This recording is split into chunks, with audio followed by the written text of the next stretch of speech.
ফুটবলের প্রতি মাননীয় প্রধানমন্ত্রী তারেক রহমানের কতটা প্রেম। মেয়ে জাইমা রহমানকে সাথে নিয়ে ঢাকা স্টেডিয়ামে প্রীতি ফুটবল ম্যাচ দেখতেই মাঠে চলে এসেছেন মাননীয় প্রধানমন্ত্রী তারেক রহমানের গাড়িবহর।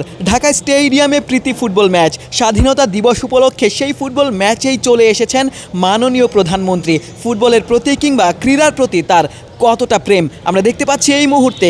মাননীয় প্রধানমন্ত্রী কন্যা জাইমা রহমান তিনিও কিন্তু বাবার সাথেই চলে এসেছেন ঢাকা স্টেডিয়ামে, যিনি নিজেও একজন ফুটবলার ছিলেন, গোলকিপার ছিলেন। গণমাধ্যমে তার ফুটবল প্রীতির কথাও কিন্তু বেশ চর্চা হচ্ছে।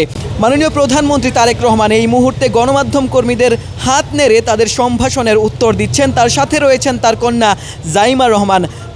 যুব ও ক্রীড়া প্রতিমন্ত্রী আমিনুল হক তাদেরকে অভ্যর্থনা দিয়ে বরণ করে নিলেন এবং এই মুহূর্তে আমরা দেখতে পাচ্ছি মাননীয় প্রধানমন্ত্রী তারেক রহমান এবং তার সাথে তার কন্যা জাইমা রহমান ঢাকা স্টেডিয়ামে প্রবেশ করছেন। প্রীতি ম্যাচ, প্রীতি ফুটবল ম্যাচ, ফুটবলের প্রতি মাননীয় প্রধানমন্ত্রী এবং তার কন্যার যেই ভালোবাসা সেটি যেন আরও একবার প্রকাশ পেল। তারা স্বাধীনতা দিবস উপলক্ষে যেই প্রীতি ফুটবল ম্যাচ সেখানেও কিন্তু হাজির হয়েছেন এবং দিনটিকে স্মরণীয় করে রাখতে চাইছেন সবার জন্যই। সবার আগে বাংলাদেশ, এমন একটি টি শার্ট কিন্তু আমরা দেখতে পেয়েছিলাম যুব ও ক্রীড়া প্রতিমন্ত্রী আমিনুল হকের গায়ে, এবং সবার আগে বাংলাদেশ কিন্তু মাননীয় প্রধানমন্ত্রীরও স্লোগান। সেই স্লোগানকে সামনে রেখেই এই মুহূর্তে ফুটবলের প্রীতি ম্যাচ দেখতে এসেছেন প্রধানমন্ত্রী তারেক রহমান এবং জাইমা রহমান।